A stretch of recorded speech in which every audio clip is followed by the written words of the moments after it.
Rhode Island. My name is Kate Brewster, and I'm the Executive Director of the Economic Progress Institute and host of this week's program. If you live in Rhode Island, you know it can be very expensive to buy or rent a home. I am pleased to have with me two guests who are experts in the field of affordable housing and family economic security. I want to welcome Jessica Cigna, who is a Research and Policy Associate with HousingWorks Rhode Island, and Jeanne, who is the Executive Director of LISC in Rhode Island. Both of you are tremendous community leaders, and I want to thank you both for being here. Thank you. Thanks so much. Let's start with just a 2-minute commercial about each of your organizations. Jessica, tell us a little bit about HousingWorks Rhode Island and what your role is there. Sure, great. Thanks for having me, Kate. So I'm the Research and Policy Associate at HousingWorks Rhode Island, and what we do is we make you the housing expert. So we're a coalition of about 140 organizations all working together to ensure that Rhode Island has a adequate supply of quality, safe, affordable homes. So HousingWorks does research and communications around the importance of having this affordable homes in the state. We provide timely information via our fact book, which just came out last week, and other reports throughout the year.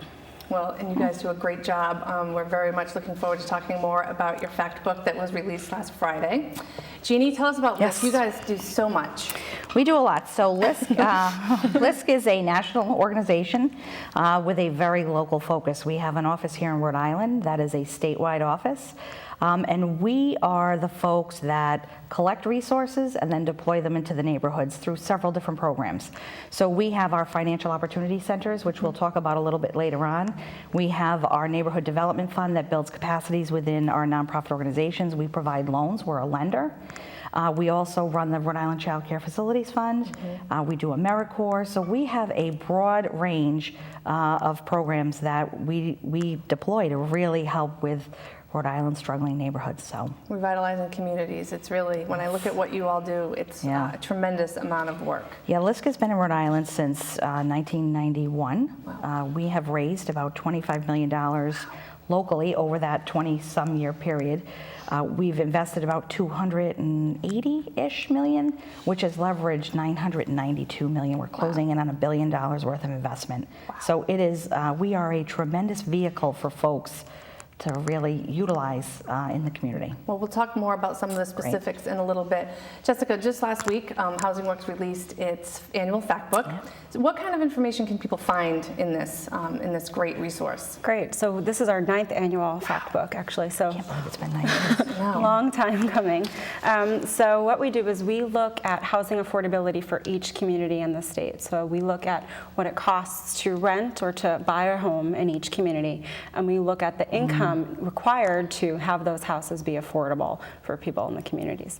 So we also look at the average wages that are earned in those communities and that affordability gap between what people earn and what is required for those neighborhoods. So we also do sort of looking at the sales and the rents and foreclosures for each community as well, and then looking at the progress toward affordable housing goals for each community. So which communities have met the 10% goal and which communities still have to get to that 10% goal. Terrific. So if you're shopping for a house, you could actually go to this book and see where it's pricier or not as pricey. What's nice about the Housing Fact Book, I happened to attend their event where they kind of unveiled it.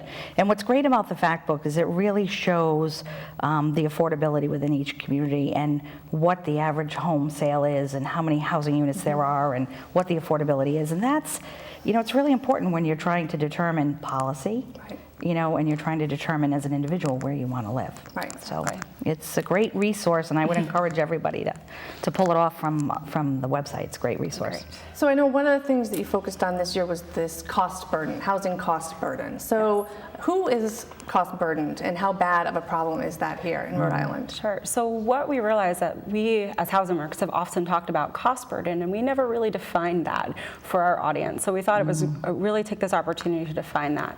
So cost burden, whether you rent or own, if you are paying more than 30% of your income on housing, that means you're cost burden. And if you're paying more than 50% of your income housing, it means you're severely cost burden.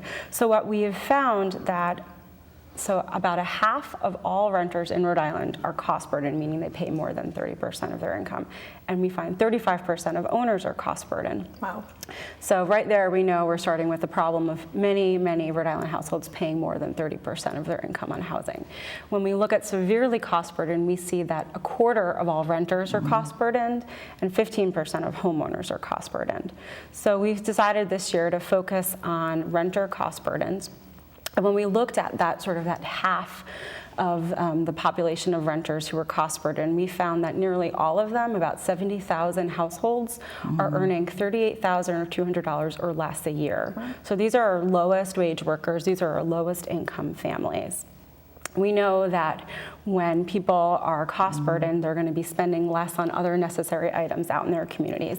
It's hard to contribute to your local economy if all of your costs are caught up in housing costs. So we know that nationally we found that 75%, so cost burdened renters on average spend 75% less on their health care. They spend 50% less on their food, and then 25% less on their clothing costs. Wow. So we know that when there's a severe cost burden, people are spending a lot less in their local economies. And the truth is, you all have done a tremendous job in getting funding to build and operate affordable housing, but there's really very little help in the direct way of helping people pay rent. And so that's really, people have to keep a roof over their head, and I think that's often the first expense that they're going to make sure that they come up with. Jeanne, you run the Financial Opportunity Centers, which are a tremendous resource for families who are struggling. What does the housing cost burden mean for the folks that you work with, and how do you help them try to overcome that? Well, the Financial Opportunity Centers, there are 4 throughout the state of Rhode Island, and their real goal is to access, it's a long-term commitment with the participant. It's a 3-year commitment. And what they're really striving to do is to change behaviors and to really create a system or a program that works for the individuals. And so what we're finding is that if the individuals don't have the ability to make housing payments or are paying a lot of money for housing payments, then they're really struggling with other aspects of their life, and they can't pay credit bills on time, or they can't pay other things on time, which then has a direct impact on cost of insurance and other things. And so it's kind of a vicious circle, so to speak. But we have seen the bundling approach really work effectively through financial coaching and job training, and really making sure folks are connected to the benefits that are out there for them. And when you bundle, the outcomes are greater. So if we have clients that come in and they receive one of the 3 services that are offered, they achieve an outcome, probably 12% of them achieve one of the significant outcomes, which is like increasing your credit score, increasing your income, things like that. If they receive 2 of the 3 services, it jumps to about 35%. And when they receive 3 of 3, which is what we really strive for, folks are at 61%. And when you have 61% of people increasing really key outcomes, that creates a better environment in the community. So one of the things that you talked about, this is tremendous, one of the things you talked about is making sure people even know about some of the services that are available, whether it's workforce training, making sure they're doing a training that leads to a job that they're interested in, and then there's just the work supports and income supports that we know if you're paying a lot in health insurance and you may be eligible for right care. That's correct. There's going to be a whole new world that we'll mention at the end in terms of the health exchange and the Affordable Care Act coming online tomorrow, which is exciting. Many, many more people are going to have access to Medicaid and affordable health care. So that's a key part of what you do, make sure that they know about those. Absolutely, and putting folks on the right path and making sure that they're not overspending in one area and not even knowing about something that they're eligible for is really critical, because it helps in the budgeting and it helps in the financial coaching, and it really opens up pathways to success. Right. So it's exciting. Terrific. It is terrific. I could use some financial coaching in my house. I think so too. Everybody could. Yeah. What's interesting is it's not easy to really understand your finances, regardless of where you are. Right. And so having that personal coach and somebody who's there with you for a long term, it really makes a difference. And some of what you do, I would take, is help people understand credit scores and other issues like that. Is that part of it? And it's not only understanding what it is, but understanding how to affect change. for the positive, and understanding what factors contribute to it and how you can really have positive outcome in other areas because of that improvement. So it's great. It is really important. Exactly. So Jessica, I know one of the things that the fact book also focused on, and we're talking a lot about economics, family economics, is the impact on the economy and making sure that affordable housing is available. What do you hear from business owners? I know you profiled someone from the Newport Chamber, the head of the Newport Chamber, Jody Sullivan, as part of the book. What do we hear from people about that? So one of the really interesting findings in the book was that when we looked again at those 70,000 renter households that were cost burdened, we were asking ourselves, how much money are they actually spending on housing? And we found that they spent $737 million annually on their housing costs. Wow. So when I talk about housing costs, I'm saying their rent, their utilities, everything that goes into that. Wow. So it's a large number. Wow. And we thought, okay, if they're spending that much money, how much would it be if they were not cost burdened, if they were spending just 30% of their income? We found that was $339 million that they would be paying. So that leaves almost a $400 million difference. That's decreased purchasing power for Rhode Island's communities. So when you turn to your business owners, when you turn to your business leaders, they say, yes, we are seeing that. We are seeing that without affordable housing in our communities, people are struggling to get to work. They're struggling to find safe houses in their communities where they work, close to work. One of the stories that we highlighted was Nuila, who is living in a new housing development in northern Rhode Island, and she was commuting to work and spending several hours a day commuting away from her son. And with a new affordable housing complex right down the street from where she works, she's able to save money on her rent, able to take her child out for dinner, able to go take him to karate lessons. That's great. That's one of the things. So really what we found with that $400 million annually for all renters, when you boil it down to just individual families, it's almost $6,000 a year. Wow. So that's $6,000 a year. When we were sort of looking around, what does that mean? That's a reliable car you can purchase. That's classes at CCRI or RIC or any other college in Rhode Island that a household can use to improve their outcomes. So that's health insurance, that's housing or healthcare, and food and clothing that you can purchase for your families. And I think a lot of times we hear, Rhode Island trying to improve its business climate, and we focus on certain things like taxes, and and so often, you have to assume that many businesses are going to be concerned. I mean, if you look at what business owners say they're worried about, housing certainly is on that list, making sure their workers are going to be able to have a stable, safe place to live here in Rhode Island is critical. And I think it's important too that housing is so important, but it's everything else in the community that makes it a home. So it's making sure we have access to financial coaching and the financial opportunity centers, and making sure we have, relationships with our police departments to make sure that we have safe streets, and to make sure that our kids are in clean, safe, healthy childcare facilities. It's all connected, and we have parks and recreational spaces, and that's what sometimes we forget, is the interconnectedness of all of the work that we do. Exactly. It is all tied together. It's about the health and welfare of the neighborhood and of the family, the people that live there. We can't forget about the people. Right. It's true. Well, that's a great kind of segue into, I was going to just ask you about some of the work that LISC does in terms of funding or investing in neighborhood projects. What are some examples of projects that you have all been involved with recently that have been a real success? Yep, so one of the projects that comes to mind is a project called Oney Village, which is in the Oneyville section of Providence. It is a low-income housing tax credit transaction. There are more than 30 units of housing in this development. And one of the most amazing things is when the projects come to life, when they're just about done and the families start to move in, you see the children on the front porch, and you see the smiles on their face and the happiness that they have this beautiful new home that's lead-free and safe and healthy for them to be in. it makes everything just worth it. But from our perspective, we provide pre-development lending, so we're in the transactions very early on, making sure that the architects get paid and some of the folks get paid early on to see if we have a real deal here.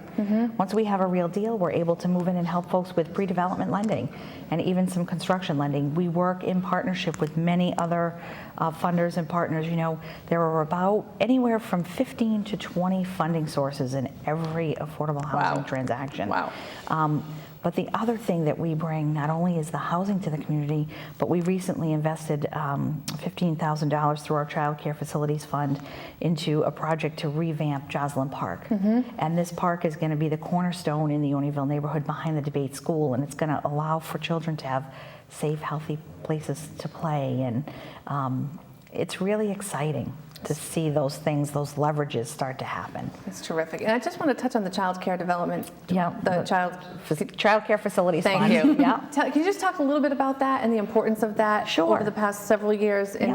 That program is run by Cindy Larson in my office, who does a tremendous job running that program. She's very well known and respected throughout the state. And those are resources that we deploy that really work. There's a lot of technical assistance that goes on and some financing for some child care centers. So when they need improvements to their facilities to meet standards, as standards change and evolve and improve, we have a fund that we're able to provide some lending opportunities for folks that may not be quite there for the financial institutions, but you know, they provide a good service in the community. They're serving low-income children, and all children need a vibrant, safe, happy, healthy place to grow. Right. That's So, great. It's terrific. It is Having terrific. had one just go through preschool and all that, the facilities really make a tremendous difference. They do, and you don't realize Right. how much of an impact the facilities have. Right. Just like housing. Right. Just like housing. Well, back to a more somber note, I wanted to ask you, Jessica, you mentioned that you, in the book, report about foreclosures. I think things are getting better from what I read. Can you talk, Rhode Island was just, hit so hard in the recession of foreclosures. Talk a little bit about what's happening there. Sure. So yeah, Rhode Island was early in the recession and still struggling with that. And we just had this really large run up in housing prices, and we're still seeing homeowners struggle with that today. So we know since 2009, there's been over 9,000 foreclosures in Rhode Island city and towns, and that's across the state. Wow. We are seeing some, as you said, we are seeing some good news where foreclosures are on the decline. We had a 15% decline last year from the year prior, which was really great news. What's interesting is that, so early on, many of the urban areas were hit hard and hit first, very fast, a lot of foreclosures. And we're still seeing that there's many foreclosures in those urban communities, but what's really interesting is that now we're seeing suburban communities have large ticks of foreclosures going on. And so what we are seeing and noticing is that these are people who may be underwater. These are homeowners who are struggling with unemployment, long-term unemployment in the state. And we know that the employment rate is still quite high for our state, one of the highest in the country, and it's still that way, sustained over the long term since 2009. So, HousingWorks thinks that unless we see a large decline in the unemployment rate, we're not going to see a large decline in foreclosures. We're still going to see that happening. What's really fascinating, you're talking about community development, is that for the last housing bond, the bond that passed in 2006, we know that many, many, many of the homes that were built were actually refurbished foreclosed homes in our communities. So at a period of time in the most distress in our state, we actually had this affordable housing bond that was really improving neighborhoods at the same time, or at least trying to hold back the wave.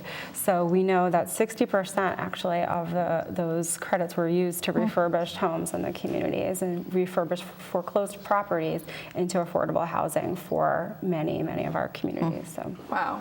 Well, let's stay on that for just a minute. I know that the state used to have the Neighborhood Opportunities Program that funded some creation and operation of affordable housing. That's kind of declined or zeroed out at this point, but we've had two successful bond initiatives, one in 2006, one in 2010. Can you talk a little bit about Building Homes, right? I think that was the campaign around the most recent Building Homes Rhode Island bond money, and what that has produced in Rhode Island in terms of affordability, affordable homes. So Building Homes, Go ahead. Building Homes Rhode Island built 1,300 units of affordable housing. Its goal was 1,000, so it really surpassed its goal, which was really great. It was targeted at rental housing, so 80% of those units were rentals and 20% were homeowners. What's really great too about it, it created 6,100 jobs over the 4 years. So again, at a period of time when we had high unemployment in the state, the construction industry was in disarray. This buoyed the construction industry. Going to economic development, it was $800 million leveraged by the $50 million bond. So, wow, not bad. Not bad. Do we see this as kind of the model going forward for funding affordable housing? Are there other solutions that we should be talking about? Yeah, I mean, I think bonding is expensive, and I don't know that it's the permanent answer. Right. I think that it's something that is allowing us to show results, so we're able to show that we can surpass the goals, that we can create economic stimulus, that we can create stronger, healthier neighborhoods. But we really need a long-term statewide strategy around our housing development. And it's housing development, I think, in general. It's the affordable sector, but it's also, how about that next step housing? Right. When people want to transition out of that, and how do we create kind of that circular flow that we don't really see too much anymore? Right. The family's kind of moving into the little bigger house, and then somebody coming out of college moves into that. And so I think there is need for some long-term strategy. Yeah, I would definitely say that there is need for long-term strategy, both on the capital side, so on the development, but then also on the operating side. You mentioned the Neighborhood Opportunities Program, NOP. So providing that for those lowest income folks, providing the rental vouchers necessary for them to live in the affordable housing. Because when we develop affordable housing, it's developed to target 60% of area median income, or even 80% of area median income. When you have the lowest families, the homeless families, those that are just in dire needs, we still need that rental voucher to make it affordable for them. So there's both the operating and the capital. What's really great is the last budget, we were able to have $750,000. I was going to say that. $750,000. That was good. For rental vouchers. A good start. So the opening doors, Rhode Island is the state plan to end homelessness, and it is supposed to have about $3 million to get started. So it's not quite even what it needs to get started, but it's a good first step. Good. So I just wanted to touch on one other piece. There are some goals that have been set for communities in terms of affordable housing. Can you just talk a little bit about that in terms of either one of you, what they are and what it means for communities and how well they're doing? You don't have to go community by community, but in general, are we getting there? The news is it's all in the fact book, right? Which is good, but... So five communities have reached the goal. 10%, again, it's a goal. It's a goal to have a plan to get to 10%. So what it does is for communities that have not yet reached that goal, they have to build into their comprehensive planning for their community a goal to have affordable housing a part of that community. So important. It is so important. So you both, are involved with making sure policymakers and elected officials understand the issues. Why is that so important? And how do you're doing so much work on the ground, Jeanne, especially at LISC, working with families and communities. What's the message and the strategy around getting lawmakers to understand the issues? Well, I think it's important really to have an evidence-based, data-driven conversation. And I think when you have the numbers, the results of the bond, the fact book information, this is real information. So it's really about just making sure that our elected officials understand what's out there, what's happening in their communities. They have a lot of people knocking on the door, and so making sure your message is clear and succinct and accurate is key. And what their investments are producing. That's right. And I think, investment is the key word. because it is investment, and they should expect a return on that investment. And I think, you know, the housing industry in particular has really demonstrated that we can do that. Right, and you all do a tremendous, I've been to some of your meetings, there's a lot of data in terms of what's happening with folks, so it's very helpful. Yeah. Jessica, were there lawmakers at the lunch, I assume, and what do you all do to get the word out about the importance and the facts? So we do just that. Just that. We Just the facts, man. just the facts. Just the facts. So our fact book each year is a tool for advocates in the field to go and talk about why it's important to have this. We know that our colleagues use this to support their grant making, their funding resources. So we know that it's really important for them. We know that people are taking it up, and then we go and have conversations with our elected officials to talk about why it's so important to have this be.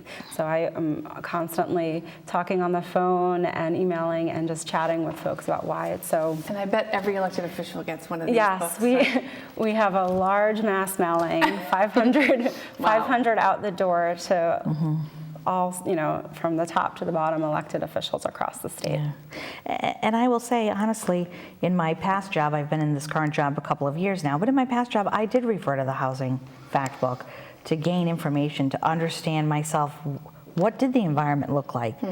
What were the differences among the communities? It's very well done, and it provides you with a wealth of information. You know, when you look at, there's a page in the fact book that shows if you earn $38,000 out of the 39 cities and towns, how many communities can you afford to live? And the answer is 1. Wow, wow. If you earn $50,000, how many communities can you afford to live? And I'm going from memory, but I think it's like 7. Yeah. That's not okay. Yeah, it's incredible. You know, we need to have choices for folks and opportunities. Well, you've both talked about the bite that housing takes out of a household budget, and I just wanted to end the program by mentioning there is good news for families in Rhode Island. Tomorrow, October 1st, it will have already passed by the time this show airs. 2 important laws are going to go into effect. The first is that the Child Care Assistance Program now, families who are getting help paying for child care through the state will actually be able to earn more once they're enrolled, so that they don't lose their subsidies all at once. We know that families, when you lose your subsidy, the cost of child care was tripling, quadrupling, so families will now be able to earn more if you're receiving child care assistance in the state. And the second thing is that the Affordable Care Act, the big components of that will go into effect tomorrow. And Rhode Islanders will be able to get health insurance. Many folks who are single adults who have never been eligible for Medicaid before, who are not elderly but don't have kids, will be able to potentially get Medicaid if their income is less than $16,000 a year.